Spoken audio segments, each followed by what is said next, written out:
On today's starting nine, Snake and Carl are joined by baseball insider Ken Rosenthal for an MLB State of the Union style interview. Playoff format, rule changes, the evolution of a baseball writer, and the most interesting stories nobody's talking about right now.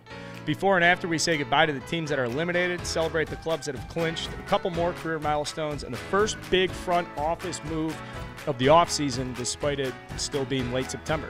Let's have a great starting nine. Action! Welcome back to Starting Nine. Carl here, Snake here. It's going to be a great show. Ken Rosenthal's going to be jumping on a little bit. Yeah, looking forward to that. Love Ken. He's a great man. He's been one of my favorites, since I started playing, along with, guys like, Tim Kirchin, Peter Gammons. Just classy individuals that cover the game extremely well and do it the right way. Baseball by far has the best media guys. I don't know. I really don't know many media guys in other sports, but I can't disagree with what I know. But I don't know shit. So I think it's you the would most know way more than I. Yeah, I think it's the most professional group. These guys they're diehard storytellers. They want to sit down and write. They want to be on the road. They want to cover the beat. All these guys came up in newsrooms. Football's more, have a take. Have some quick little video, talk about the all 22, tape analysis and stuff. Basketball is just about breaking news. It could have something to do with how often they're around the players. The season's longer. There's so many more games. Maybe that has something to do with it. Maybe it's a little bit more of an intimate environment with how often, you're face to face with guys. Because, I would see, Ken was doing stuff with Fox and a little bit more like national broadcasting. So I didn't see him quite as much, but, the beat writers, local beat writers, I mean, they're in there every single day. You see them all the time. So if a story gets out that the players don't like, or it's written a certain way, guys won't talk to them anymore. They're, guys have a lot of pride, and if they're painted in a bad light, in a poor light, that's, if it's warranted, that's one thing. But if a guy's completely caught off guard by a story, or it was misconstrued, or written in a way that was opposite how the interview went, then it's not going to turn out very well for that writer. So we're going to get to Ken Rosenthal here, talk about this stuff. We get it in the relationship. How do you build these relationships? Do guys get mad at you and stuff? Also, some stuff about MLB, obviously, his relationship with Manfred. I'm going to get into more of that later. That interview's coming up. That's a very, very good interview. I'm a huge Ken Rosenthal guy. We've talked about this. Got some other stuff going on. What's up with you, man? Just feeling great. Feeling really, really good. They got this concrete saw out in the driveway. They're finishing the driveway up. They extended it. We got a nice circle drive going. Palmer, you know what? We told you how Palmer's soccer went on Sunday. So we got her a lesson. This guy used to play in the MLS for like 5 or 6 years. He's in the area. I didn't want a slapdick like teaching her, how to play soccer. I want somebody with a little more experience. So had a really nice lesson. She loved it. She was exhausted afterwards, which is good. Put her through some conditioning. So, I'm just trying to help her out any way we can, because soccer is fairly new to her, and I want her to enjoy doing it. So we got that going. We got a night off of football, which is good. So we're going to go watch one of Cooper's best friends play. He's in 7th grade playing on the A team. So we're going to go support him tonight and be loud for him. Amen. Staying busy around the house. I will say the weather in Chicago is turning in such a drastic This is where I really shine. When we showed up beforehand, I was talking about how naturally sweaty I was. My body's still adjusting out of the hot months, but I may get a couple weeks here where this is prime time Carl weather. Yeah, I love it. It probably doesn't last very long. You might get maybe a month. You think you get that long? You get 30 days of pure comfort, 50 to 70 before it just gets almost too cold to go outside and do anything, especially golf. You got to get your rounds in, because yeah, I do. Or you're just going to have to come south and go to Driftwood and play my club and bounce around and and enjoy playing in 85 degrees. So this Driftwood place is pretty nice. If people who are familiar with the Austin area, a lot of great golf. This place is supposed to be new. You're going out there to check it out this week. I appreciate you doing that on behalf of us in the show. Yeah, I haven't played it yet. Just haven't really had the time, but going to get out there for the first time. It's a new Discovery property that's here in the area. Classic hill country golf. Supposed to be beautiful. Know a couple members out there. And I'm going to bring a buddy with me. So I'll probably shoot a 90. So nothing exciting from that standpoint, but I'm working on it. Haven't played a lot lately. We're going to get back into it. Very tough game. Very tough game. Not that I don't work at golf or want to be good at golf, but my mindset has switched from like trying to be a professional golfer and just enjoying it. Understanding I don't play that much. I don't have time to play a ton of golf. So when I'm out there, I just want to have fun doing it. I want to have a couple drinks, hit a couple good shots.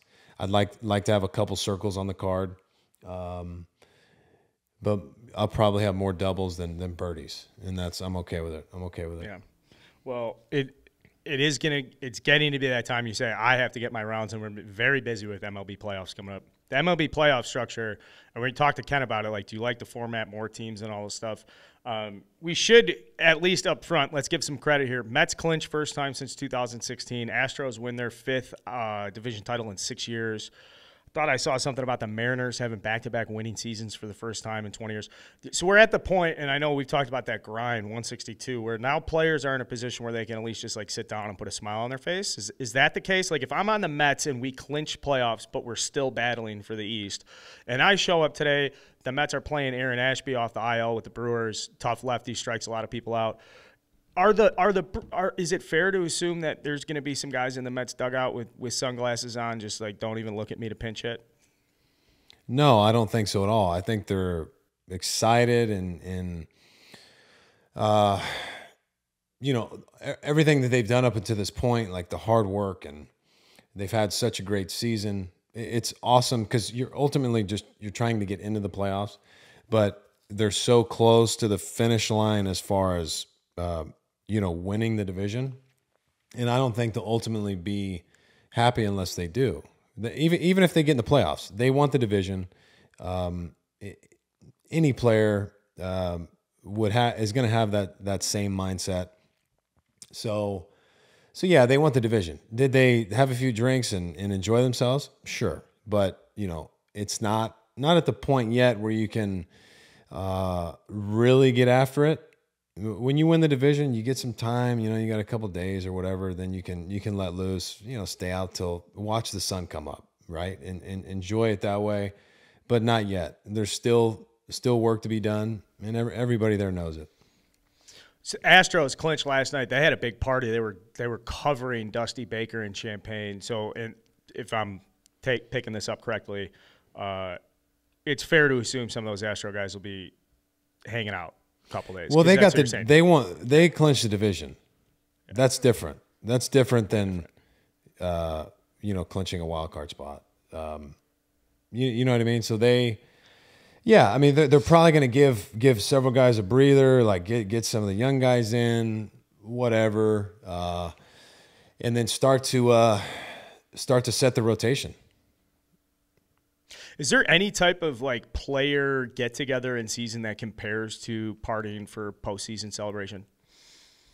And I'll say this: I remember in 2015, I got to sneak into the Cubs postseason party at a bar in Wrigley. Big Cat, I've told the story before on the show, but Big Cat texted me and was like, "Hey, if you and Mrs. Carl want to come by, put your name on the list." We were at when you say we, you guys were at the bar is now called Country Club. At the time, it was called Rebel. Yeah, okay. Yeah, we spent a lot of time at that place, but there will be moments throughout the season if we get an off day the next day, or if we have like a night game or a day game, then a night game the following day, you pick your spots. You find times to kind of let loose and try and get as many of the guys together as you can. And it might only happen 3, 4, 5 times a season where you can actually get everybody there, and their wives or significant others also. It's difficult when friends and family pick which trip they're going to come see the player on. So it's hard to get everyone together. But when you have those opportunities, if the team's playing well or even not, like if you just need to have those moments where you just let loose, and that doesn't mean you go out and you get shit faced, but you enjoy spending time together. You go to dinner, you reserve a bar, or you take boats out, whatever you're doing. It's just about spending that quality time together. So it's highly recommended. And I know that most teams do it. They pick their spots. They find those opportunities. Sometimes it's on the road in a city where you have an off day and you can get everybody together. But it is a little different when you're preparing for the postseason, and you're taking time to appreciate what you guys have done as a group. But I mean, there's plenty of times where we've had just as much fun enjoying a night, right before an off day, and just kind of let loose and getting to know your teammates better if it's early in the season or even in spring training. That's a good time to do that also. Go rent out Topgolf, or there were times we'd go to like this indoor go-kart track, or have a big golf tournament, things like that.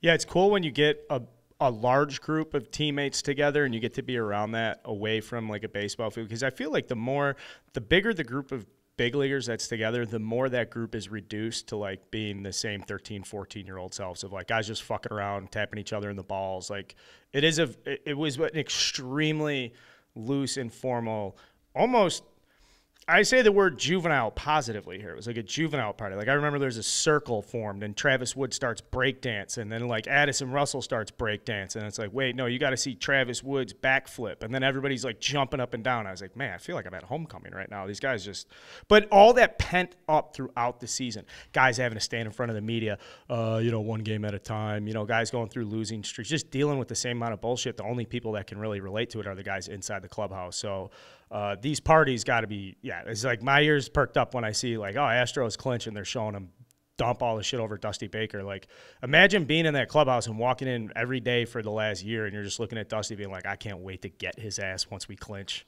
I'm gonna and the goggles, Astros, buddy. they've what is it, over the past 7 years or so, they're used to doing this, but it never gets old. It never gets old because every season's different. You might have a group of the same guys. There's always, you're never going to play with the exact same group that guys are this year. And that was one of the messages that I would kind of reiterate to every team I was on. Like, embrace the group you're with currently, because you'll never play with the same group again. And it seems that way with the Astros. They've just continued to win year after year, and like I said, the celebrations never get old, never get old. And when you back to kind of what we were talking about before, getting the team together and having those times where you spend time with each other away from the field. You get to know each other's, wives or girlfriends or kids. Like, you pull for guys much harder when you know them on a more personal level. So that's huge for team chemistry, and and the quicker you can develop those bonds, the better. I mean, you can't necessarily put that down as a stat or quantify that in a concrete way. But I guarantee you, the teams that are more united and closer on a personal level, they will win more games. And we talked with Ken about a certain team that hasn't gotten a ton of shine with us, is the Cleveland Guardians, and what makes them a unique team that allows them to kind of gel together. They're different, atypical, youngest team in Major League Baseball, one of the best managers. That's a team that's obviously, those guys, you could tell, coming up together in the minors, like, people don't really give them any credit on a national basis. Now, whether or not they're as talented as the other teams that will be in the playoffs, fact remains that they're in a position to win the division, and when they get there, it doesn't matter what your record was at the end of the year outside of playoff seeding. So that's a good point. Now, I should mention, too, there's probably Guardians fans listening to this that want to go see the team, and you guys are in luck. Game Time's got all the tickets you need. Their exclusive ticketing partner, Barstool Sports, created by fans for fans. Game Time is a new ticketing app that makes it easier than ever to score last-minute deals on tickets to sports, concerts, and shows, and they guarantee the lowest price. Guarantee is not a word we throw around lightly here. Ever since I saw a Tommy Boy in the early 90s, and he's like, you want me to take a dump in a box and stamp a guarantee on it? I will. I don't have time for it. He sold the brake pads that moment, and it was because he used a guarantee, and that's exactly what Game Time's bringing to the table now. Guarantee the lowest price. Tons of Barstool fans are using it, hitting us up on social, telling us about the great deals they're getting. We've been using Game Time all year. I was just up at Bears-Packers using Game Time. So easy to use. Amazing deals. You're going to love it. You guys want to check it out, download the Game Time app. Go to the account tab to create a login and redeem code STARTING9 for $20 off your first purchase. Terms apply. Download Game Time. Last-minute tickets, lowest price, guaranteed. Coming out of Game Time, a great partner of ours, a staple of this show is Game Time. Another staple of the show is a profound appreciation for Zach Greinke. He recently had a quote on Clayton Kershaw, who's settled in from the IL, looks very much like he'll be pitching at the top of the Dodgers rotation to the height of his potential in October. He said that there's nobody with more command, poise, nobody he thinks that he's ever seen that is as good as Clayton Kershaw. And then it got followed up with a couple other starters. The Clayton Kershaw train's here, man. This is a guy we didn't talk about that much this season because obviously on the IL, but if you're the Dodgers and you have such a talented group, you know you're going to be winning the division. Look at a guy like Clayton Kershaw. To me, it's work entirely backwards from can he pitch game 1 or 2 of a playoff series and feel at his absolute best, all things available. Yeah, and I don't think that you're necessarily all that worried about it if he's at his best 100%, physically. I think, it's Clayton Kershaw and, the, comments about him by Greinke. I mean, we all know how brutally honest Zach Greinke is and how long he's been around this game and how many greats he's played with and against. So extremely high praise, and he's absolutely right. And was it last night? He locked up, the LA's first round bye with a 10K performance, and he's still doing it at a really high level. And his poise and the command that he has over the game, it's second to none. It really is, and just very, very fortunate that he's still able to do it. There were concerns about him over the last couple of years with his health and his back and a couple other things, but then he comes right out, this season in his first start and is in a position to, almost complete a perfect game. So you can't put anything past Kershaw. You really can't. So I just hope for his health, and hopefully he gets to October. I don't necessarily know, how he's doing physically right now, but it seems like he's doing okay based on how he did last night. One thing I really love about Clayton Kershaw is his commitment to dry mechanics and throwing like with a towel. I guess that's like a big thing for him. You'll see him on the mound in between starts and stuff. The guy just like loves his towel work, which if you're listening, you're not familiar with what towel work is, just like pretend a pitcher is visualize a pitcher is pitching on the mound, but instead of throwing a ball, they're holding a towel in their hand. And that towel, the way, I guess, helps you feel proper mechanics, and Clayton Kershaw loves his towel work, which is one of those things where they'd say like, oh, Albert Pujols loves hitting off a tee. I'm like, well, that's elementary. That's really simple. It's like, no, those are the foundations for why this guy's able to go out and execute four-seam fastballs, 3-2 count, 2-0, 3-1. Like he can dot up a fastball as well as anybody. Yeah, he's just basically trying to feel the rhythm and the tempo, the timing of, that last bit of extension and that wrist and hand action, which ends up ultimately creating kind of that whip in the towel, and that's what you want to feel. It's like everyone's done it. You roll up the towel and you snap your buddy with it, and you try and hurt him. That's the end result of how the towel is supposed to react. And you can feel it when you're doing it right. You get that nice whip through. And it's a good dry drill to do without having to throw a baseball. So, post start, if you want to go out there and you want to run through your mechanics, and if you didn't feel like you were on time, or your extension was slightly off, what you can do. It's a little more difficult to do, but you can drill. You can drill a hole through a baseball, and you can feed that towel through, so you can still hold the baseball. You can kind of mimic that feel, and have let's say 8 to 10 inches of a towel that's coming off the back of that ball, and go through your mechanics that way. Then you can take some stress off the arm, not having to throw, just kind of doing some dry stuff. And if it works for Clayton Kershaw, I'm pretty sure any kid out there listening to this, or any parent kind of looking for something to throw into my son's routine, towel drill is not a bad way to go. Especially everything's about drive line and velocities and mechanics, and like putting kids in labs and making them do all this stuff. And it's like, oh, there's the best. There's literally one of the best to ever do it. Is just hanging out in the corner with a towel. Not to diminish his understanding of the analytics and the capabilities, but to the point of just sometimes simplifying things. And talking about Clayton Kershaw actually is interesting, because last episode we talked a lot about David Price, Adam Wainwright. We've talked a lot about Zach Greinke, Justin Verlander, and I'm going to throw Max Scherzer now into the mix. These are the top 6 pitchers in active wins. David Price, 157, Kershaw, 193, Wainwright, 195. Max Scherzer just got to 200 last night. I know it's not the days of chasing 300 wins when we were, teenagers, like, oh, Clemens and Maddox. But if you're going to move the benchmark, 200 wins, maybe not that drastic, but it's still very much to be celebrated with Scherzer. And the other thing I like about that Scherzer getting to a big milestone like this, college guy, ton of innings on his arms when he got to professional baseball. So I always have a appreciation for college guys that then carve out these like long-term careers, because it's health, durability. Kershaw came in when he was 18. He was in the big leagues by the time he was 20. So it's just a different trajectory of opportunities to amass numbers. Well, and so let me see. Scherzer was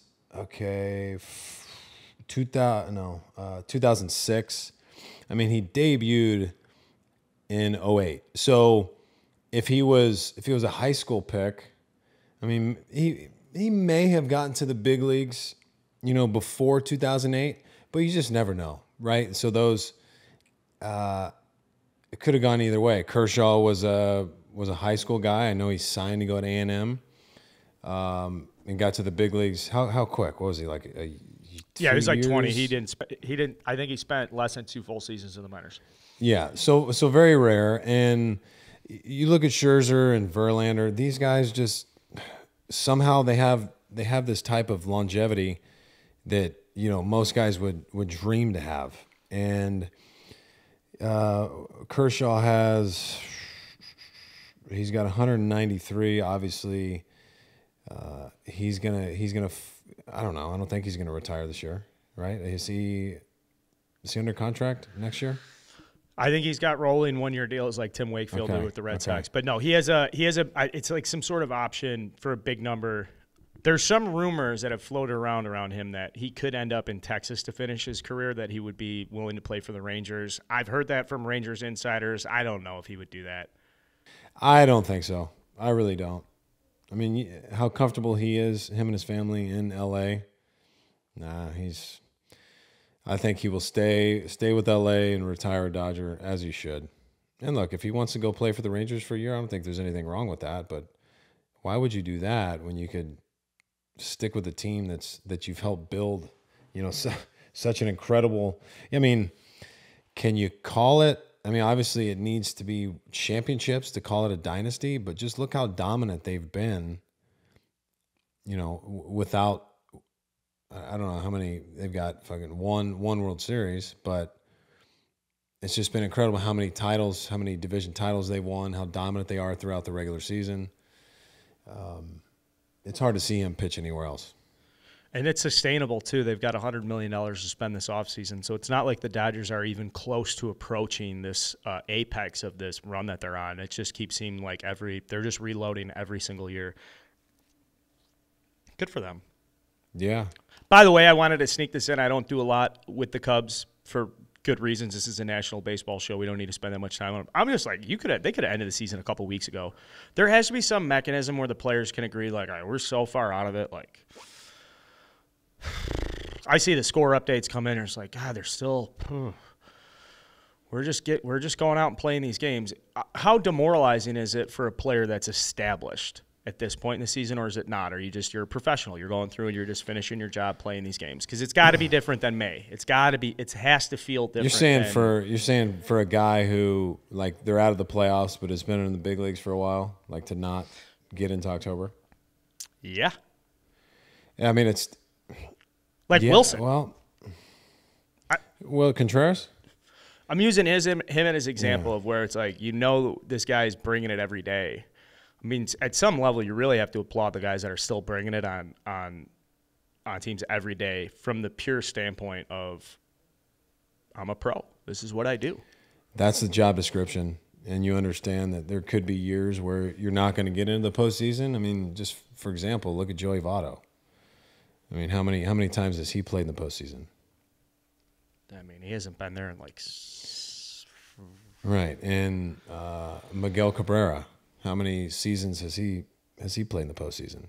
Yeah, it's been a long time for that guy. So there are superstars or stars, that have played a long, long time and maybe had one or two, postseason appearances, which is kind of frustrating. But we've talked about it before. All the great players can't play on the same teams. Right. And the parity amongst major league teams. A lot of people with baseball opinions are formed from playing days or when they were younger and stuff, and it's a different dynamic of, high school and college, when you clearly have the guys on the team that, hey, you're so much better than everybody else. You have to care for this team to win. Major League Baseball means it's so much easier if the players are motivated individually to do the best they can to reward themselves and take care of themselves.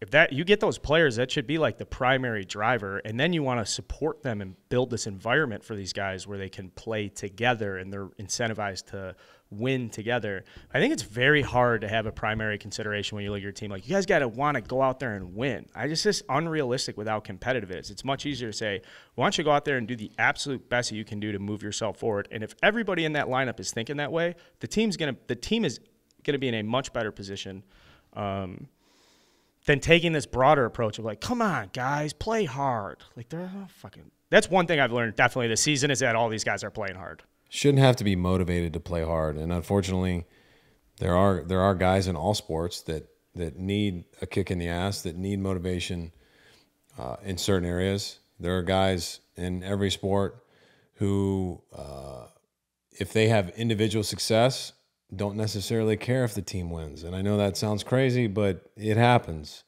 Then on the other side of that, my favorite guys are the ones that don't have individual success on a given night, that are the only thing they care about is if the team wins. And, those are the guys you want to be surrounded with. You want to be surrounded by the guys who their desire to win is kind of on the forefront of their mind, and that's really it. And typically that over the long haul will lead to individual success, because that if a guy wants to win, he's preparing as an individual. He has a sound routine. His mind is in the right place, and his intentions are in the right place. So, you might see that on losing teams, young players. Personal motivation to have success, regardless of a win or a loss, because they're trying to establish themselves. They want to be an everyday player. They want to provide for their family and stick around. And that's understandable in certain situations, because most guys that get to wear the uniform, that opportunity doesn't last very long. So you can kind of understand that, but the mentality needs to be a little bit more team oriented, because if you want to win, you're willing to do whatever is necessary on an individual basis to kind of help you, accomplish that team goal. That's well said. I didn't play. I'm just, my purview and perspective from watching as closely as I have and do, I suppose. The big thing that I've learned, and I was trying to like package this up, is that I feel for so long I've looked at the sport and been like, well, that guy wants it, these guys want it, they don't want it. Where like a big learning point I've had this year is like nobody's out there not trying to have success. Yeah. I mean, but certain situations throughout the season can be demoralizing and get you down if you let it. And that can manifest itself in ways, in many different ways. Maybe a lack of hustle, maybe not preparing the way you should before a day game, after an extra inning game the night before. And sometimes that can be subconscious. If you don't get enough sleep the night before and you're just kind of dragging, your preparation can be affected. So a lot of things happen throughout the season, but you got to understand, like, your ability to prepare is not just for yourself. It's to support the guys around you. And that's why I respect guys so much that, you know, can grind it out. And one of the most impressive things in my opinion is when, you know, say we play 10, 11, 12 plus innings and you see the catcher start the next day. You see him start a day game, or you know, situations like that. Like those are grinders, guys that'll post regardless of the situation. You know, they're not just the easy way out is just say, I'm a little banged up, I need a day. And understandably so in certain situations, because I'm like, yeah, I would be banged up if I were you, if I had to catch 13 innings, and now they're asking me if I can catch tomorrow at 1:00 in Texas when it's 1:10. So when you see guys like that post and say, no, I want to be in there, you know, that's kind of how you how you earn guys' respect. Yeah, we just celebrated. I should say celebrated, but it was the anniversary of Anthony Rizzo playing on like the broken ankle and hitting the bomb to left center. It was like a couple of years ago in a end of the year must-win game against the Cardinals. He had sprained an ankle. I think a couple other players had gotten banged up and sat out. I think one big guy like went home with kind of a not necessarily like a big season-ending injury. And so my understanding is there's some like lingering sentiment in the clubhouse about like, come on, guys, like, fucking 2 weeks left in the season. Like, what are we doing? And so Rizzo like hurts his ankle real bad. He comes out and hits a game-winning home run. And just that stuff's really warming. That does, because there's something about being a fan and seeing the players like, yeah, you're making like I bet it hurts. I bet it hurts. Right. But you're the best option. And yeah, are you hurt or you're injured? Kind of two different things. Most guys are banged up. Most guys have something going on that has been lingering or has slowly gotten a little bit worse because of the inability to recover as well. And that's what you'll hear from a lot of guys from teams that win it, like the team that wins the World Series. Just about every year has issues where, you know, in situations with players where they could have taken days off or they could have gone on the IL. And I guarantee you, just watch. It doesn't matter who wins the World Series. They'll talk about, you know, the ability to overcome injury or play hurt or play through a variety of different circumstances where they're physically impaired in one way or another. And that's the separator. That's the difference. Do you have guys that are willing to give up certain things for their teammates more than the next team? And when you can do that, man, like you pull way harder for guys that are willing to do that for you.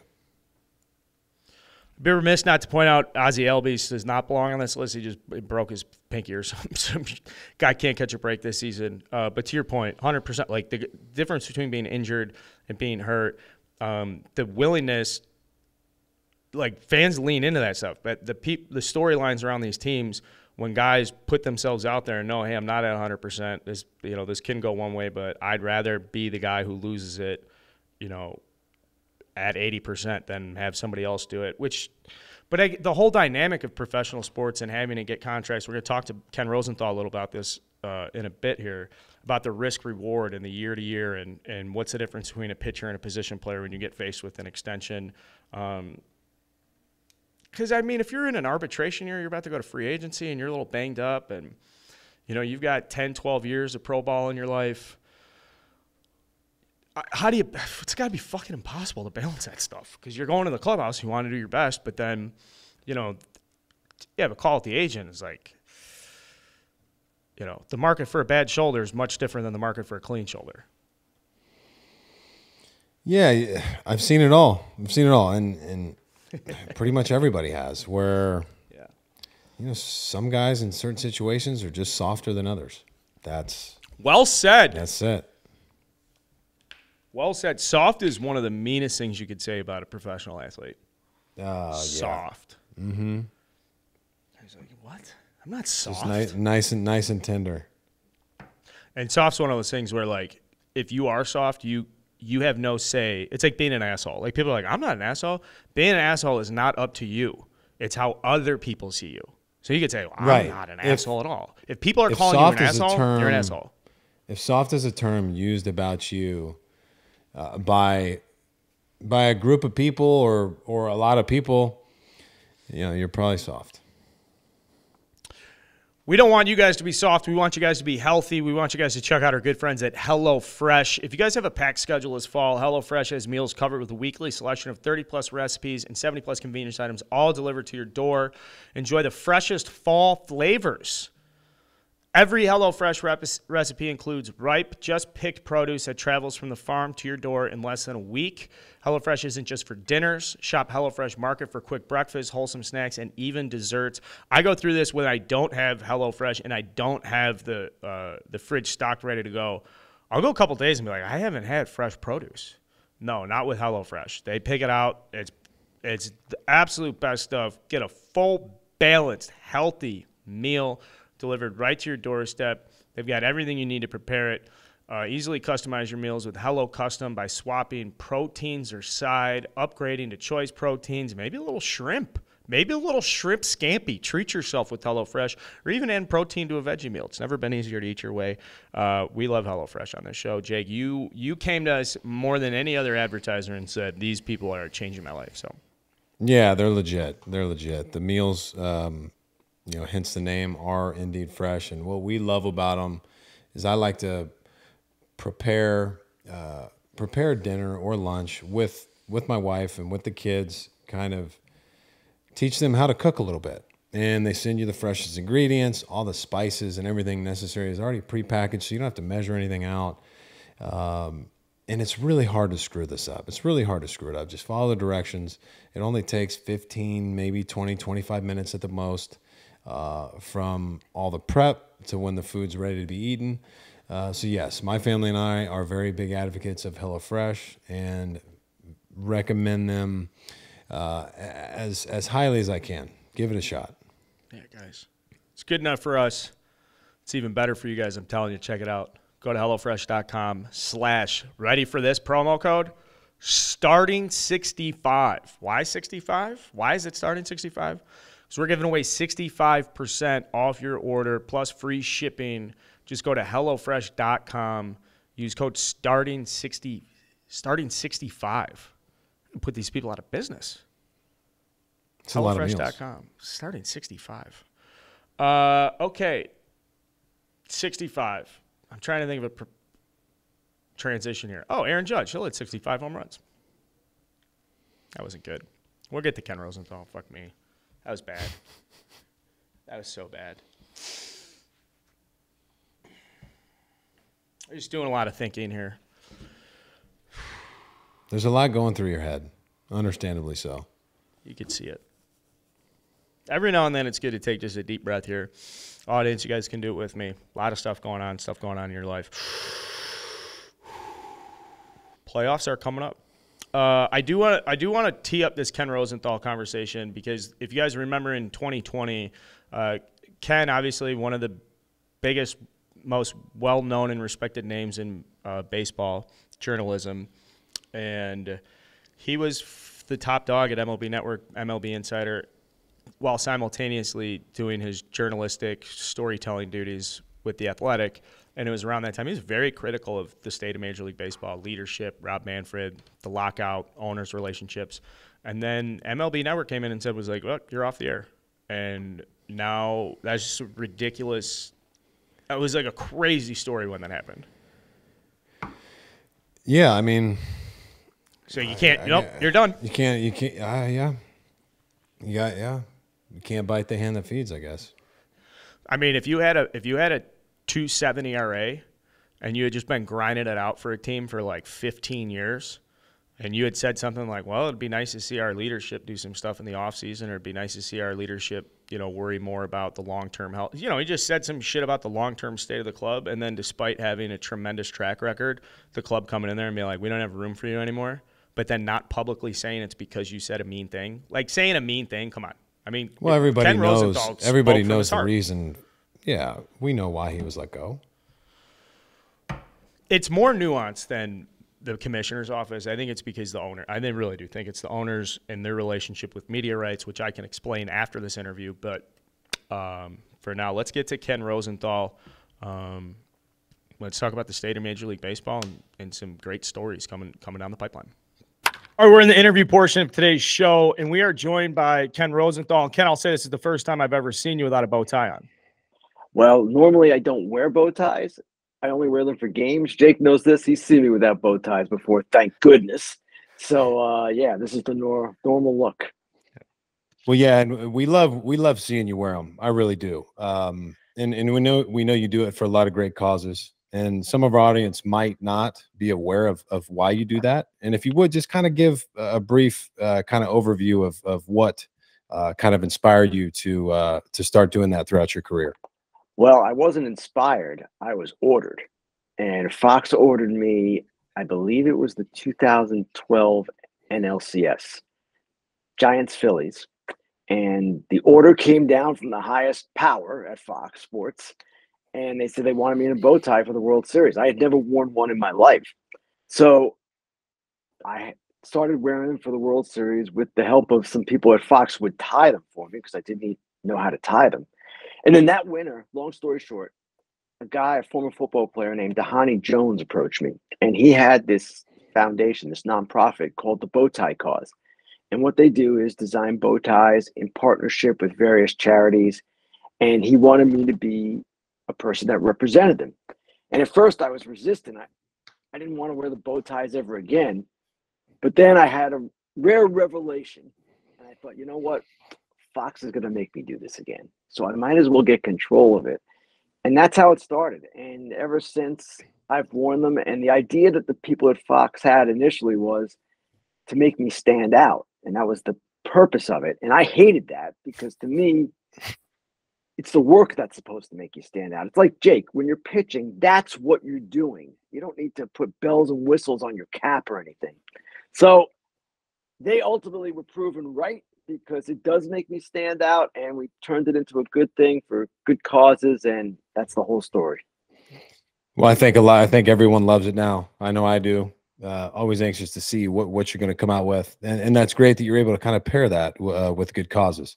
We were talking before the show. Now, when you're just hanging out or you're not always on camera, like, what is dressed down for you? Are you in like sweats, shorts, t-shirt? Do you throw a tank top on? Like, what does Ken wear when he's comfortable? Well, I don't have the body by Jake, so tank tops are pretty rare. But t-shirts and shorts in the summer, sweats in the winter. And this is kind of because I'm going to the ballpark today. I got the normal shirt on, but that's pretty much it. Yeah, thank you for saying that because, I'm routinely on the receiving end of the tank tops and the sleeveless, but you have to pull it off. And to Jake's credit, he wouldn't do it if he couldn't pull it off. That's just well, he pulls it off. Yeah. Well, and it's not. People probably don't believe me, but it's not for I'm not trying to do it to show off. I'm comfortable like this, Oh, it's it's the just, most comfortable thing you can do. it's so comfortable. And that's why Carl and I were talking on one of our previous shows about, I never wore sleeves. I just felt restricted. I don't care if it's cold. Like I like to be loose. I feel like my shoulder was restricted and some of that tight shit. So, and I live in Texas, so it's always hot here. And this is just, it's kind of how I roll. Yeah. So speaking of comfort, I like staying comfortable. It's easier for me to do my job when I'm feeling good. We're catching you now at the end of September. And I think it's very predictable where like a lot of storylines are throughout the course of the year. But this exact moment juncture coming in here, 10, 12 days left in the season, is it all about the playoff matchups now? Or where is your head? As we're doing the pregame show, we're getting into this, like the phone's just blowing up. You're like, hey, man, I'm going to get a lot of text messages on the interview and stuff. Where's the bulk of your conversations right now inside baseball? Actually, as always, it's kind of all over the place. And the postseason certainly is one thing, and teams qualifying each day now, it seems. The awards races are a big thing this time of year, and especially AL MVP with the Judge Ohtani debate going on. And then there are also the possibilities of dismissals, GMs, managers, hirings. We just had a GM hired yesterday in Detroit. And finally today, I think Jake will get a kick out of this. I live in New Jersey. I'm driving to Philly because earlier this season, right before Joe Girardi got fired, I wrote a column saying, you know what? The Phillies can fire this guy, but it's not going to make a difference. Well, you swing and you miss sometimes, and I swung. It's amazing. So I'm going to go down there today, talk to some of the players, and say basically what the hell happened, and then write sort of a mea culpa. So really, it's all things at all times. There are some other things I'm pursuing as well. It's always like that. There's always a lot of different angles going, even in the off season. How do you 9 out of balance 10 times, 9 out of 10 times you would be right in a situation like that, because my position on things like that, unless there's something going on where, the manager just doesn't vibe with the players or the culture that's created, it's just not working, bringing somebody else in could definitely help. But I tell people that it's the players that go out there and play. The manager he's trying to garner the players' respect and be somebody that the guys want to show up for and play for. But at the end of the day, we're the ones out there either getting the job done or not getting the job done. So your take was one that I'm sure a lot of people had and probably didn't necessarily have, the faith in the Phillies team at the moment. But I mean, they really sure have turned it around, and it's exciting to watch because, Harper's a good friend of mine, and I need to see him in the postseason again, because I know how much he wants it. He wants to play every single day. When he broke his hand or broke his thumb, I was like, man, there's no way they're gonna get in now. But they found a way to make some moves and kind of be in the position they're in. And they're really one of the teams that probably we haven't talked much about. And so I was curious to ask you, what are some of the storylines with teams that maybe have been overlooked that you really like to talk about, outside of, the Dodgers, the Yankees, and the Astros? I'll give you one, the Guardians. And that team I saw last weekend on Fox. And granted, they are not the most exciting team. They have a questionable offense. They don't hit for power, but they're a contact-oriented team. And they're the youngest team in the majors. And they're going to win most likely the weakest division in the majors. And I know it's the weakest division, but my goodness, what Francona has done with them, it's really impressive. And they play all these young guys. They play Ahmed Rosario at short, a guy that they actually would want to replace because they all these younger prospects coming, and he is basically saying, I'm playing too well. You guys can't do that. So I really love that kind of story, the underdog story. The Orioles were that earlier in the year. The Mariners are sort of that right now. And all of that stuff is really cool. So that's where I would go with that. Yeah. The Guardians team to me is, like you say, atypical in the sense that they don't hit for a lot of power, but I do have an affinity for teams that trend the other way. You see 3-outcome baseball. It just seems like, big free agents and growing the farm system. In the meantime, like the Guardians are just kind of doing it their own way and to have success with it. So I'm curious in your position, balancing breaking news and doing a good job telling stories, because breaking news is going to get you more growth and action on like social media.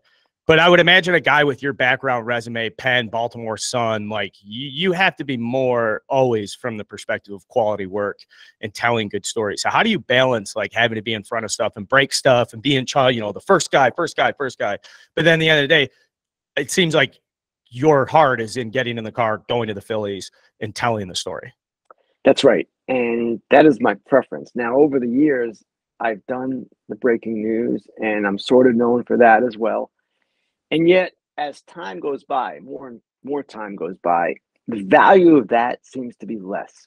Because even if I break the biggest story I can think of today, that story will be mine for 2 minutes, maybe, before somebody else confirms it and the whole world has it. So I still do it. And there are certain things, certain kinds of stories that you can write that maybe no one else can touch. And that's a really good break because it's not a transaction, for instance. I'll give you an example. When we at The Athletic broke the Astros story, the scandal, the sign stealing that was illegal, well, no one's going to simply call somebody and say, can you confirm this? And I'll put it on Twitter too. No, that story was pretty much untouchable. So that's not going to happen every day, that kind of story. Thank goodness in many ways. But those are the kinds of things I look to do, to be different, to do something that people can't confirm and chase and have out there themselves in 2 minutes because there's not much value in that. That said, there are a lot of people who follow on Twitter and that's what they want. So that's part of the job too. When I think about guys who have always had really good relationships with players, you're in the category with like Tim Kirkshin, Peter Gammons, and there's some other really good ones out there. But how do you balance wanting to get information out there? Certain things are off the record. Have you ever been in a position where you let something slide that might have been off the record that you wanted to break in a story? And have you learned things over time that kind of prevent you from doing certain things like that, to not want to burn certain bridges with guys? Jake, I won't do that. And if it's off the record, it's off the record. And that's that.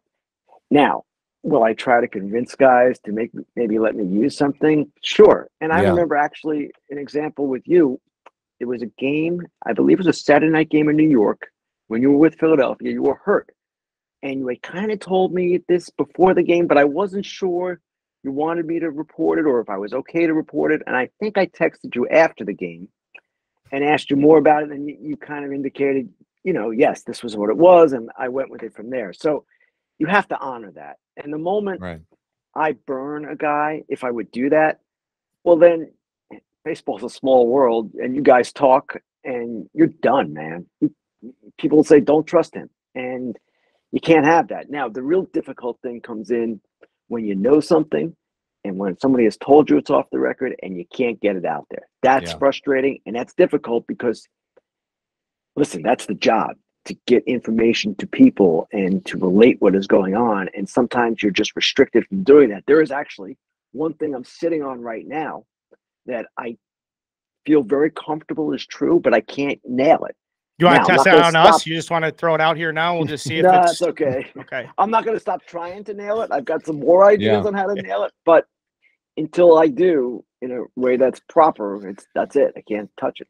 Have you now that back and forth that we had, and Carl and I were talking about this when I was in Chicago? It was the Todd Frazier game, right. Hit a few guys. I think it was all with the off-speed stuff, and we had talked about it. And, I had surgery, a couple weeks later, and I didn't want it out there because I didn't want people to think that I was making excuses. And I'm sure you've ran into that before. Sure. And it's a tough situation because guys, and I have ultimate confidence in you that I knew things that I would tell you. I knew if I told you, okay, it's off the record, let's not get it out there yet. I knew you weren't going to do that. And I didn't ask you that because I thought there were things that you had done. I just didn't know, like maybe when you were first doing this, if you're trying to get certain stories out there. But that's what I'll give you right. one example. I'll give you one example, and this actually is nothing, but I never did it again. Now, I never went on the record with or printed something that I was told not to print, and I will never do that. But early on, I was the winter meetings, and I reported something. It was a trade of some kind. And the executive from that team, actually, it was Jeff Morad at the time, who was previously an agent, but became an executive with the Diamondbacks. And he said to me, just tell me this. Did it come from our side or their side? And I answered him. That question should never be answered. And I never answered it again. And I realized it because once you answer that question, once you open that door, if it's his side, then he can conduct an inquisition and try to, find out what happened. If it's the other side, I shouldn't be giving that up either. So I give up nothing. And I'll get asked that question a lot. Hey, where's it coming from? Is it coming from this area? That you don't have to tell me the name. No. Because once you open that door, that's a problem. So you learn sometimes the hard way with how to proceed in these things. But if something's not able to be printed, it's not able to be printed. It's simple as that. That's the relationship and the deal that you have with that particular person.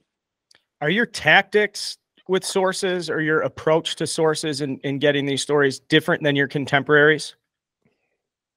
I don't know, because I don't know how my contemporaries. So is it when you say it's off record, like obviously we're going to sit here and publish this stuff, but if you say, you're sitting around and, like Passan comes in at the winter meetings, you guys are sitting around having, like a scotch and soda or something. And would that be something where like a couple insiders, like, you talked about like, baseball is a small world, obviously with the players, but with the really tier one journalists, there's only a handful of you guys out there that have like, from the 80s into the 90s, 2000s, and have really grown in your entire career in front of us. Is there some inside baseball stuff with you guys sitting around at the end of the day and being like comparing like, well, I heard this crazy thing, or I don't know if I believe this. What's that camaraderie like with you and the top dogs? That kind of conversation doesn't happen, and it's competition.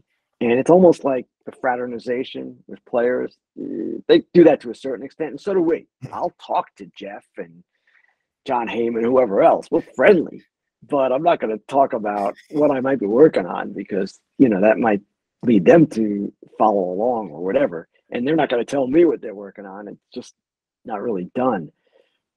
And as far as somebody else maybe going with something that's off the record, that rarely happens. I must say, I don't know that anybody does it. You can't do that. You can't operate like that. Yeah. So there aren't certain competitors of mine that I would say, yeah, that guy does that. There are some other things that go on that are questionable, in my opinion, that I'm not going to share here. But at the same time, none of that, what you just asked, is happening. So since you're not kind of having drinks late night with the other riders, and understandably why. Who are you hanging out? Are you hanging out with guys from the network? You hanging out with any coaches, or is it lonely kind of doing what you do? You're kind of always on the go, or do you kind of spend time with some other people? Because it's a long season. You gotta have people to hang with. So who are some guys in your circle from around baseball? Well, it doesn't end for us either, Jake. Off season's crazy too. Yeah, true. I don't hang out much because I don't have time to hang out much. Now, once in a while after a Fox broadcast, the guys will go out and I'll go with them. It's once in a long while. Yeah. And actually, once this year I went, it was a dinner on a Friday night before the Saturday broadcast. I got COVID that night. I was terrified that I gave everybody else COVID. And I was thinking, the one time I go out, turns out everybody else was fine. But anyway, I generally don't do that much. Now, the people I am closest with are the people at The Athletic that I work with. Jason Stark, Andy McCullough, Evan Drellick, Lindsay Adler, our Yankees writer. I work closely with her. All these people. We're always talking all the time, always collaborating, sharing, trying to do the best work we can. So those are the people that I hang with, but I'm not going out with them. And it's not the same as being a player necessarily, because when the game ends for you guys, it's over until the next day. You can hang a little bit. With me, maybe I'm writing after the game and maybe I got something else to chase. It kind of never ends. That's the one part of the job that's the most difficult. And the one part, really the only part that I will ever say is negative, is you can't get away from it. And that's a difficult thing. That's what I was going to ask you. Like, is there ever, I'm sure there are times where you're like, man, I just want to put the phone down. I want to unwind. I mean, because it's nonstop. I totally get it.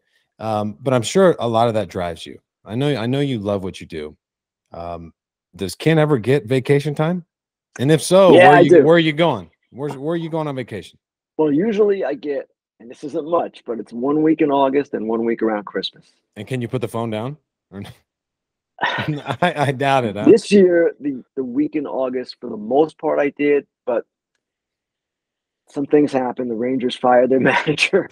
Yeah, and you got to It's be on always it. something. Out of nowhere. Yeah. Out of nowhere. Yeah. And basically, I wasn't at the forefront of that as far as our reporting is concerned, but I was trying to help our reporter with the Rangers just kind of put things together. So there was one year we went to Italy, my wife and I. That was something we had dreamed about doing, and we did that in August.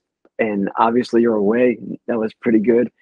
This year, I didn't want to go away because, Jake, you know this, after the deadline, it gets quieter a little bit, and I was tired, man. So, and I travel every week. So my wife was cool. She's like, let's just stay here. We hung out. We had a good time. And in December, yes, we'll go away. One year we got the whole family together in LA. My kids are kind of all over the place. I have three. They're all adults now.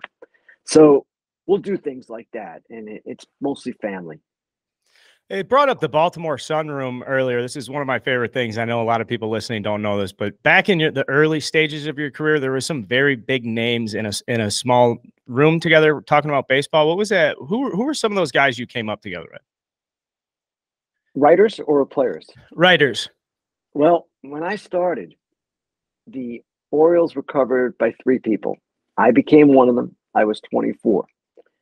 Tim Kirkjian was the main guy at the Baltimore Sun. I was at the Baltimore Evening Sun, which did not even exist by the time Jake was an Oriole. And then there was Richard Justice of the Washington Post. Those guys, Tim in particular, they crushed me every single day. And I know Tim, people see him now on TV, and he's got a great way about him, and he's the friendliest guy, and he's happy, and he's passionate about the game. On the beat, when he did that, he was the most competitive. I can't even think of the words to describe. I love hearing that. That's great to hear. He was a killer, not in a mean way or anything like that, but you couldn't beat him. And there was one time I got a small story. It was nothing really, and that ticked him off so much. One little story that the next day he came back and it was like Mike Tyson pummeling some lowly heavyweight, man. It was like boom, boom, boom, boom. And he was great. And so was Richard, for that matter, Richard Justice. Now, the problem with that at that time was I was young. I didn't know what I was doing. And it was tough to get up every day and just take it again. The good part was I learned from the best guys. And ultimately, you figured some things out for yourself. And I'm really grateful for both those guys and what they taught me and just how they crushed me. And things have changed so much from those days. One thing I would like to focus on at this point would be the playoff format. Do you like the new playoff format at this point in the season? Do you think it's created a better season-long storylines, or do you think there's room for improvement? I don't know that it's better. And we're going to see at some point, maybe not this year, some teams get in and you're going to say, it's not a playoff team. This year, I think it seems like it's going to be okay, except for the AL Central winner, which you have to have in the playoffs. They're going to win the AL Central. Most of the teams in there will be deserving. How expanded playoffs work and how it plays out remains to be seen. One thing I've got a concern about, I'm interested to hear Jake on this. We're talking 4 rounds now for the wild card teams and the third division champion. 4 rounds to get through at the end of a 6-month season. I think it's going to be really hard. And the reason why the Mets-Braves division matchup is so important right now is because that team is going to be the number 2 seed in the National League behind the Dodgers. They're ahead of the Cardinals. The Cardinals are not catching it. Mm-hmm. The team that doesn't get the division title, let's say it's the Mets. Well, the Mets got to burn Scherzer and DeGrom in the first round. They'll be available in the division series if they advance, probably in games 2 and 3. But it's just another layer, and it makes it that much more difficult. I agree with you. I do like the difficulty of it, though. I think certain teams kind of get screwed with how it is set up. I'm kind of on the fence. I do think that more of playoff games it's better for It's better for the sport. I mean, that's when we draw more eyeballs that don't typically watch the games. But you're right about that. You're absolutely right. And once you get to that point, I mean, it's so many games already. But I kind of like it. I don't know. I go back and forth, you know, and you've seen so many different formats, and I don't know if it's better. It's gotta be really difficult to be in that room trying to figure out what format you know, is best for the game. And I think ultimately that's their mindset, and their main objective is to find out, you know, obviously also to what's going to make us the most money. Because it's always based on that. So I totally get it. Yeah, that was a big part of the collective bargaining negotiations, and the players were concerned that this would disincentivize teams to spend. If you only need to get a third wild card, well, then why are you going to go all out? Again, remains to be seen how it all plays out. Certainly, Jake, you're right that more attention is paid on the playoffs, and the fact that it's going to be a best 2 of 3 to get in from that first round rather than a wild card game, which you of course were part of. Yeah, that's better. 2 or 3 is better than 1. So I get it, but at the same time, I want to see it kind of evolve and play out and see where it goes. Yeah. What's your pulse on all these extensions? Austin Riley, Julio Rodriguez. This is new territory for me as a fan. Some are better than others, and often you see guys sign below market extensions because they have this fear of going year to year, fear of getting hurt, fear of maybe not playing as well as they were at that particular time. And it's really complicated because there are some smaller agencies that also fear losing those players to larger agents who like to pick off guys. So that is at times detrimental, but at times it also is positive. It can calm a player down. It can give him that peace of mind. And listen, Julio Rodriguez got $212 million. Austin Riley got something in that range as well. Those guys, when you sign an extension like that, okay, you're maybe giving up some upside, but you're getting a lot too. That's a lot of money. Some of the other ones that have been questionable over the years were ones that were just not at that level. And you can go year to year in arbitration and do quite well. And the risk of injury, yes, it's there, especially for pitchers. It's different for pitchers. But for a position player, even Acuna, he blew out his knee. He's back. He's not back yet at the same level, but if he had gone year to year rather than sign a below market extension, he would have been fine. So it depends on the player.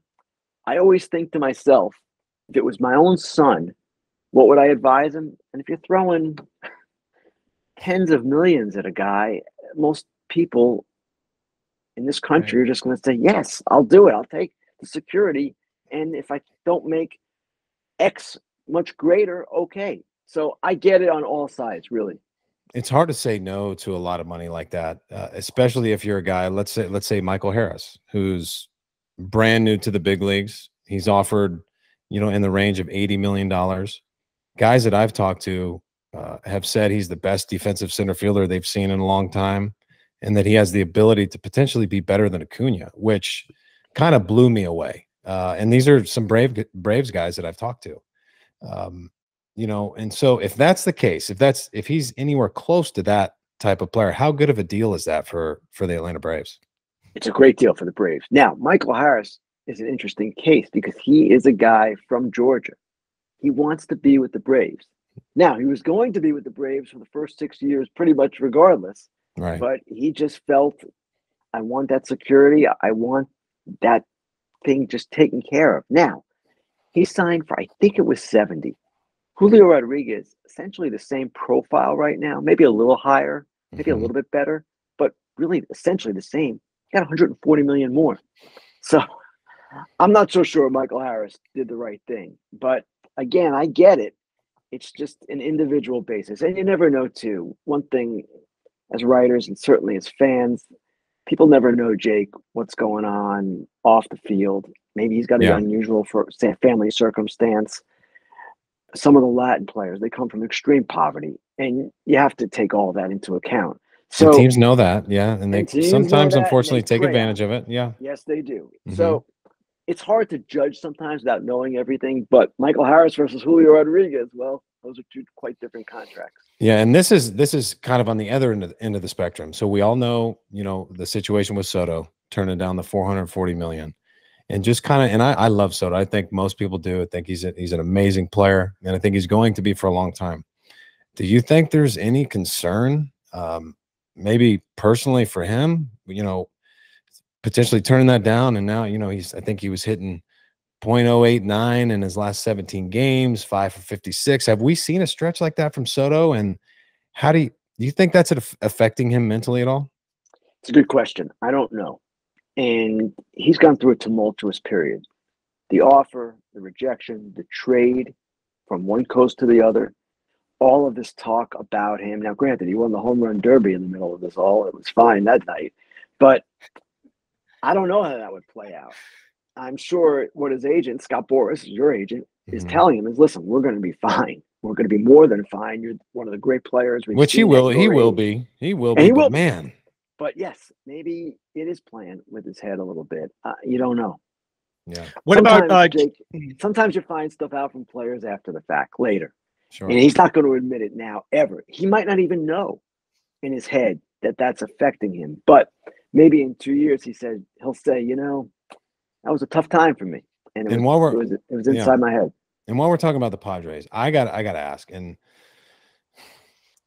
what's the pulse? What has the pulse been like around that team? I mean, they're just amazingly talented. Obviously, without Tatis for the entire season, and I tell people, could you just imagine like potentially where they could be if they had Tatis all year? Very, very frustrating. What's your take on that whole situation?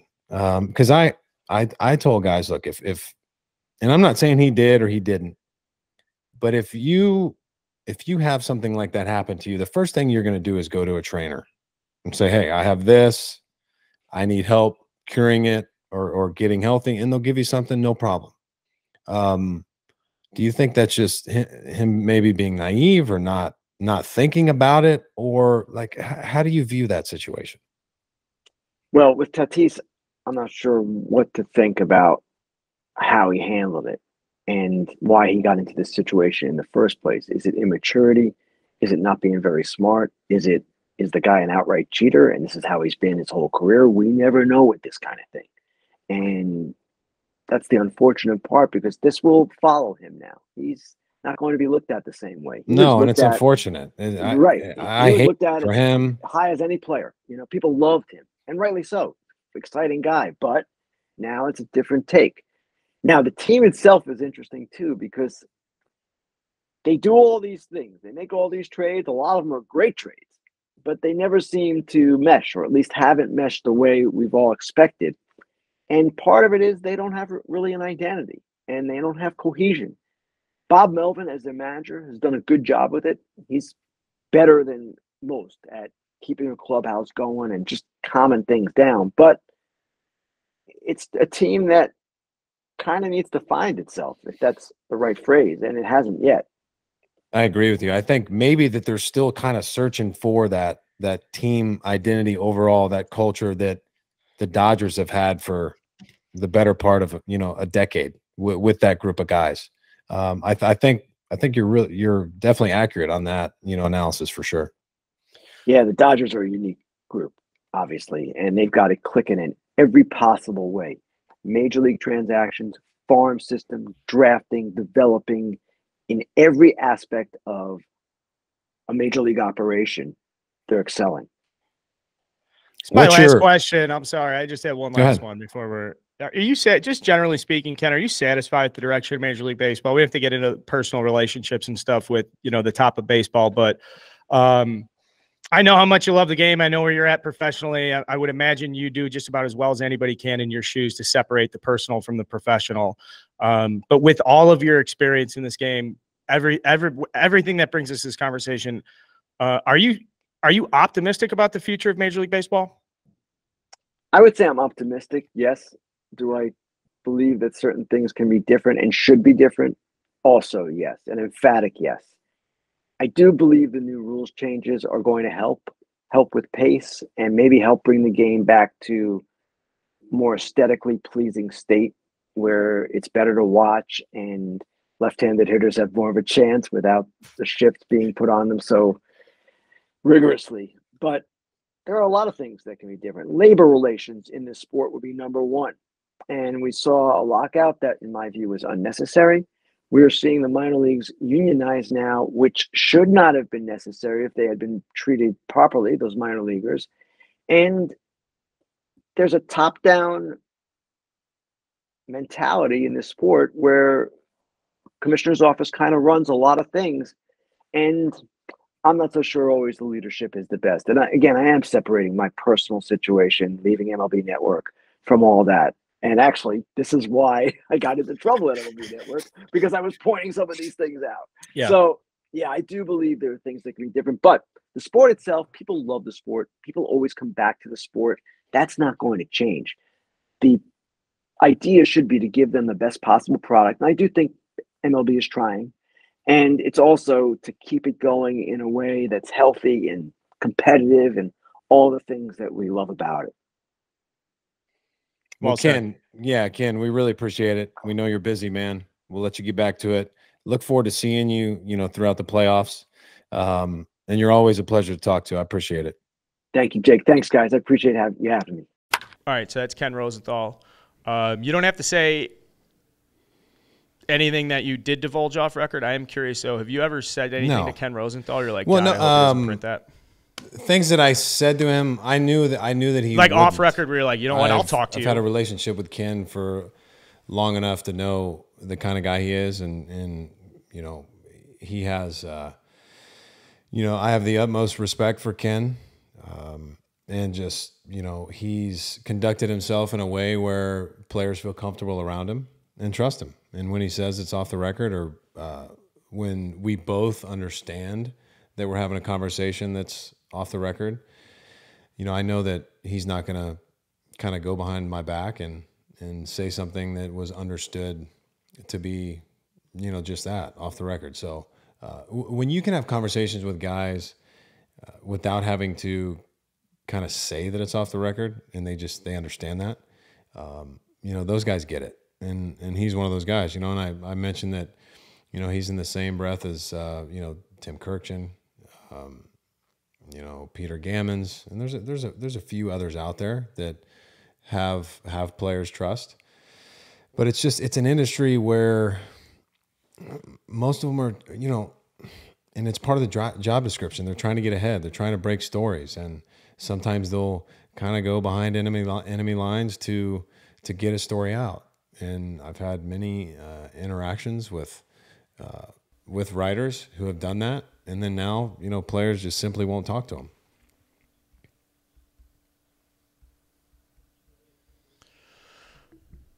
He's a candidate for the Ford Frick Award. He could very much be like a media guy in Cooperstown. I mean, maybe I say that and people are like, yeah, no shit, dude. He's been doing it forever. But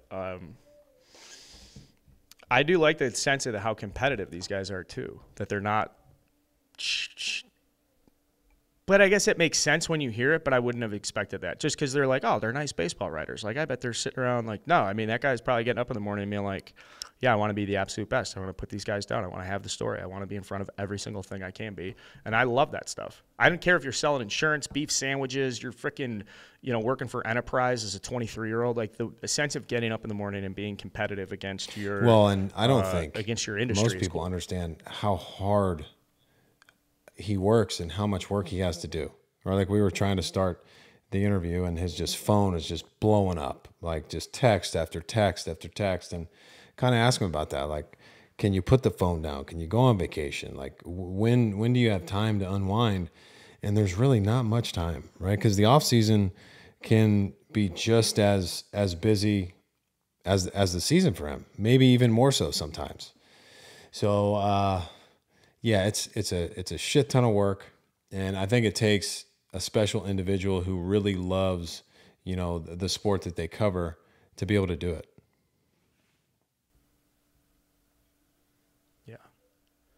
Yeah, he's got to. I mean, Just how casual, like going down to Philly, you have to drive down to Philly just to work on this story. And that whole way down, it's just text, you do this, are you in front of this? And we have a little bit of taste of that with Barstool. It's a different world that we're in. Him being more credentialed and being in a world where you have to, succeed against the big boys in the mainstream media brings out a different type of work environment. And so, again, credit to Ken Rosenthal for jumping on the show and doing that with us at a busy time of the year for him.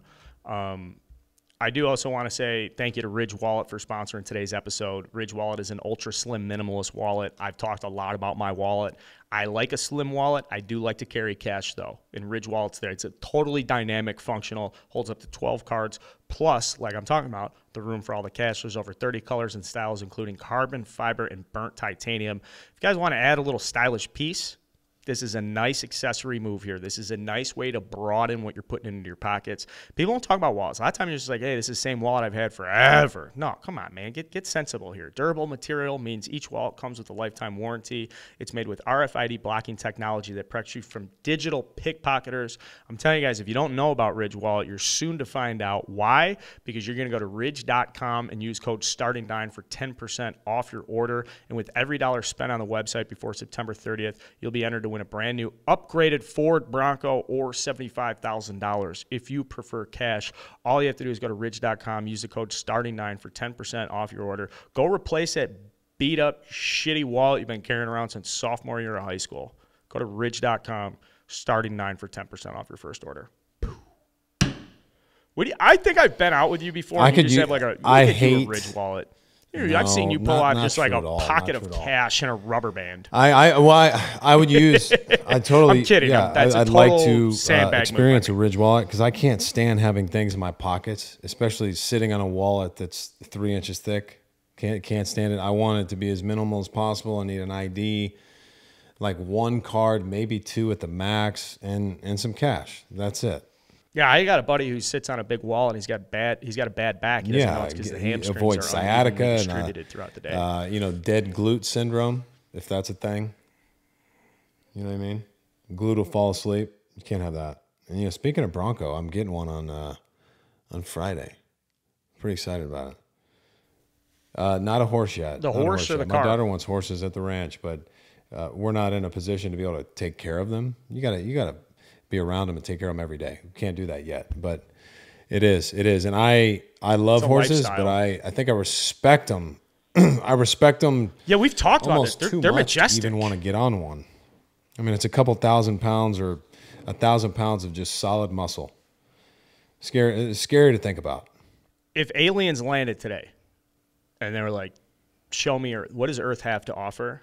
And we're like, well, animal-wise, here's a human being, here's a grizzly bear, here's a tiger, here's a horse. I think the horse is really tier 1 first round draft pick material is most compelling species. It's a good call. One of the more compelling species on Earth. I mean, just to the an sheer independent size alien and party. strength of those things. I mean, you've seen like videos when dudes are getting kicked in the chest by a horse.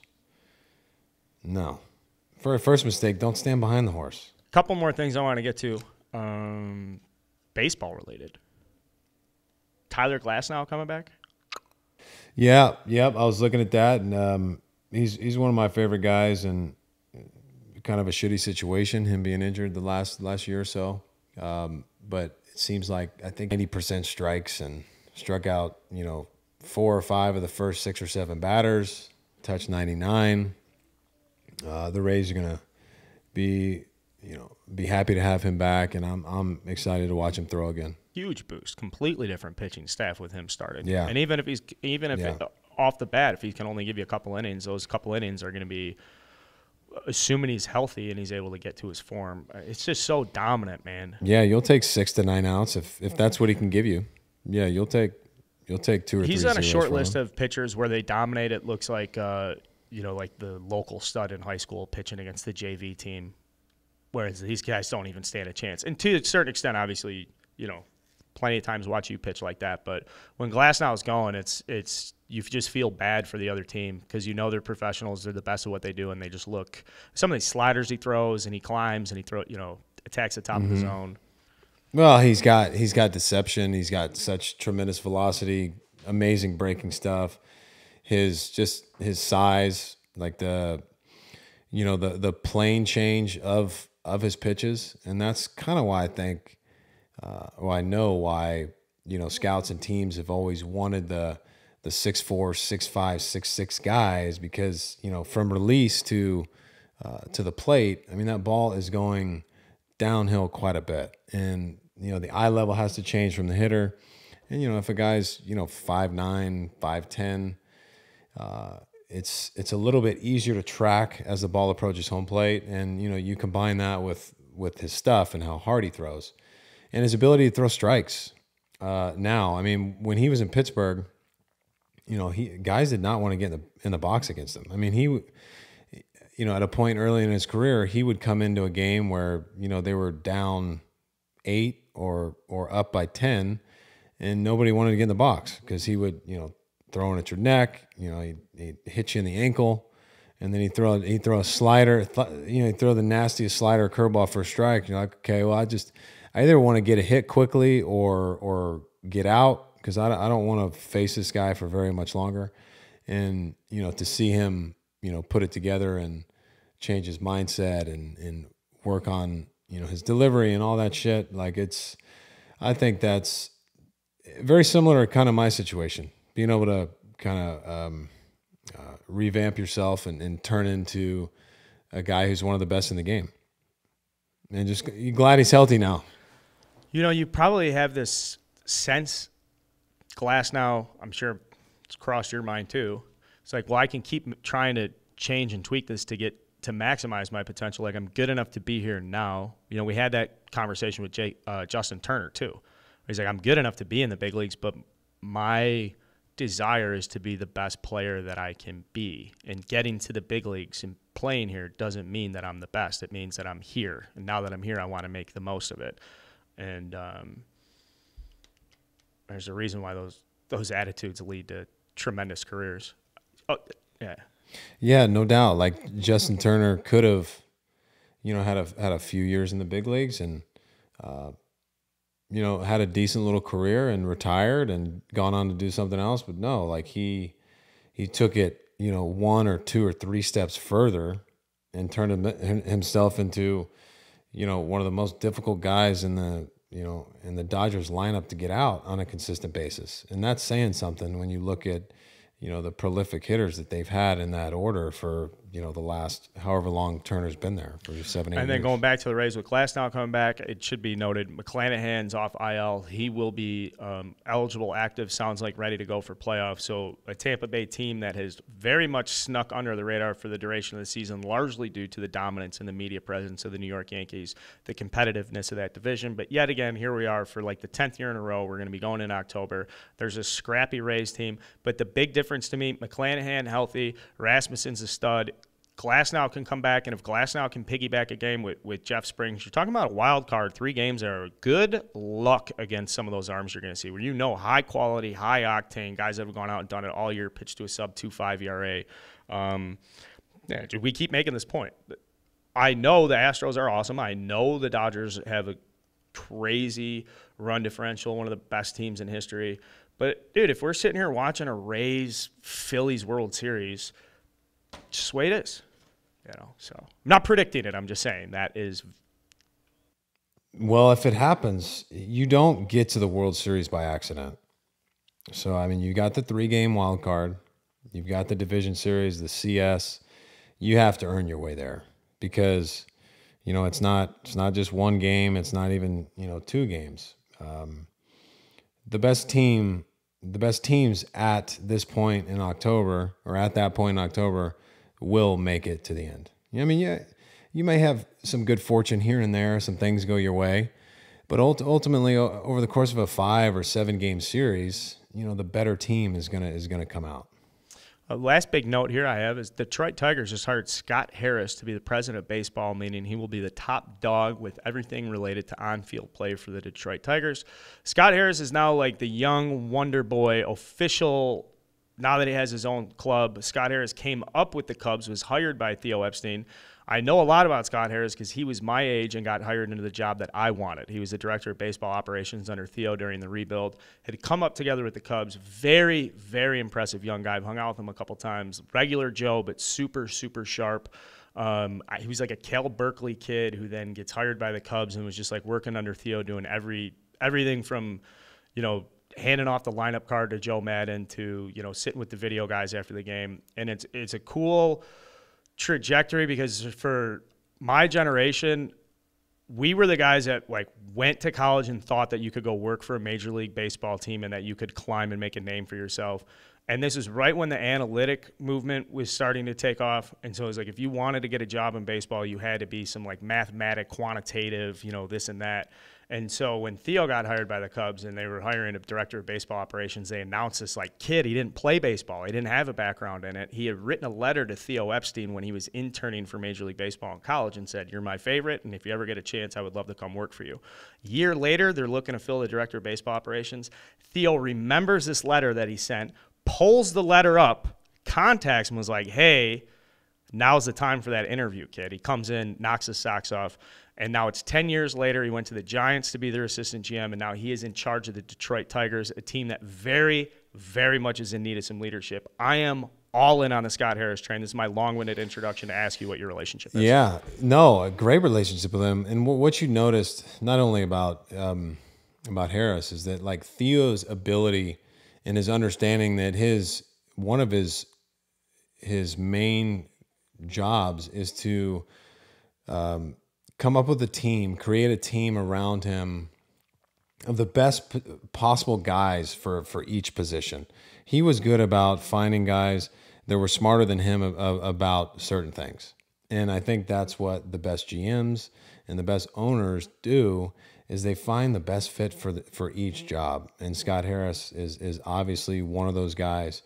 And I think that he's going to use some of that knowledge from Theo to do the exact same thing in Detroit. So maybe this is the move that the Tigers need, because a lot of the team's success hinges on the people in place in the front office and the coordinators and all of the instructors and the cross-checkers, the scouts, all that kind of stuff matters. So I know that Harris is going to do a good job in Detroit.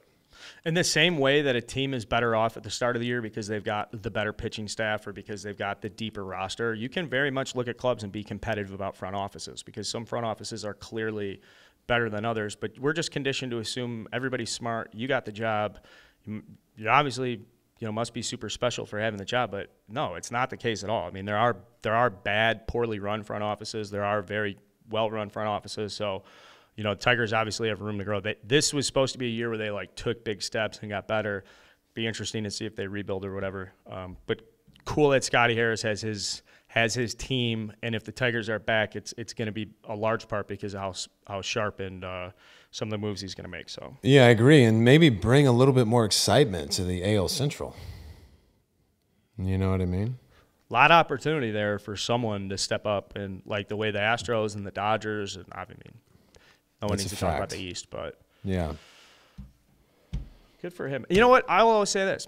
In my job at Barstool, over the years, meeting people and trying to build relationships and have credibility, I remember in 2016 being in Vegas, and it was like in the off season, and I met Scott, and we were talking, mutual friends and all that stuff. We hung out for like hours and talked about, if you were in my job, how would you do Barstool different, or what do you think about the league and stuff? Always been available, and there'd be moments where I'd just shoot him an email and be like, "Hey man, thinking about you, good luck on the road trip," or congratulations, success. Always prompt to get back, always checking in about bar, always available and interested, which is traditionally and historically me. Yeah, you're right. Not how it usually works. So I have a personal affinity for Scott Harris and people who are like that. That's it. What else? That's it, man. Well said.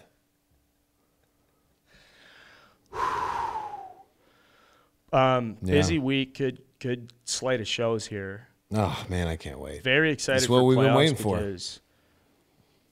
I just can't.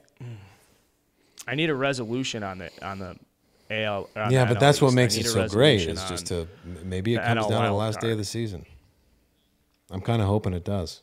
When we're back next week, we have a couple more interviews lined up. I don't want to say names yet, but it's gonna be a big week of shows. Pass the show around, share it with some friends. Playoff coverage is gonna be out of this world. Some great stuff coming. I got some packages coming down to Texas for you, too. Love packages. Almost as much as I love opening boxes of cards. So, thank you. I like gifts. All right, go scratch your itch. Everybody go subscribe to the show. Send it to your friends. We'll be back next Tuesday for all your baseball needs.